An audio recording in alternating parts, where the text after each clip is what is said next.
আমরা এই পরিষদ দায়িত্ব নেওয়ার পর আমি কিশোর পরিষদে 3টা গার্বেজ ট্যাঙ্ক দেখেছিলাম, পেয়েছিলাম আপনার। তখন পৌরসভার ময়লা আবর্জনের ট্রিপ হতো, আপনার গাড়ি পরিবহন করতো, 25 থেকে 20টা পরিবহন করার ক্ষমতা রাখতো আপনার শহরের ময়লা আবর্জনা।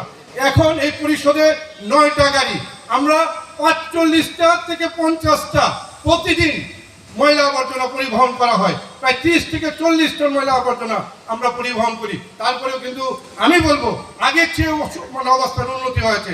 এই ক্ষেত্রে নাগরিক বৃন্দ যারা আছেন কমিউনিটি ভিত্তিতে বাসা থেকে 100 টাকা দিলে ময়লাটা নিয়ে আনে, কিন্তু এটা না করে আপনার ড্রেনের মাঝে ময়লা। শহরে জলবদ্ধতা থাকার কোনো কারণ নেই। আপনার নৌকো একটা কালভার্ট পরিষ্কার করে, একটা কালভার্ট থেকে আপনার প্রায় 76 থেকে 100টা পানির বোতল, 3টে স্কুল ব্যাগ আপনার ভাঙ্গা টিভি ড্রেনের ভিতরে কালভার্টের মধ্যে।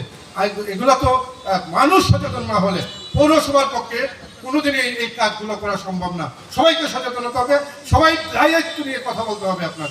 আমি আরেকটা কথা বলবো, আপনার ময়লা আবর্জনার কথা বললাম, একজন প্রস্তাব দিয়েছে যে মুরগুলা বড় করা। কিশোরগঞ্জ পৌরসভা তথা স্থানীয় সরকার মন্ত্রণালয়ের পৌরসভাকে একুয়াল করার কোনো ক্ষমতা দেয় নাই। আমার জানা মতে বাংলাদেশের 300 পৌরসভার মধ্যে কোনো পৌরসভায় এখন পর্যন্ত একুয়াল করে কোনো কাজ করার সক্ষমতা অর্জন করে নাই। সুতরাং এটা আপনার একমাত্র সম্ভব যদি আমাদের যারা নির্বাচিত উচ্চপদে যারা প্রতিনিধি আছেন, সরকারের জেলা প্রশাসক আছেন, সবাই মিলে যদি একটা উদ্যোগ নেয় তাহলে এই কাজটুকু করা সম্ভব।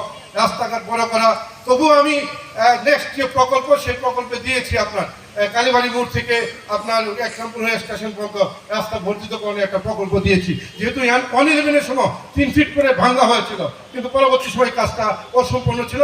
অর্থ পেলেই আমিও এই কাজে হাত দেবো আপনাদের সহযোগিতা নিয়ে, আপনাদের সহযোগিতা নিয়ে কাজ।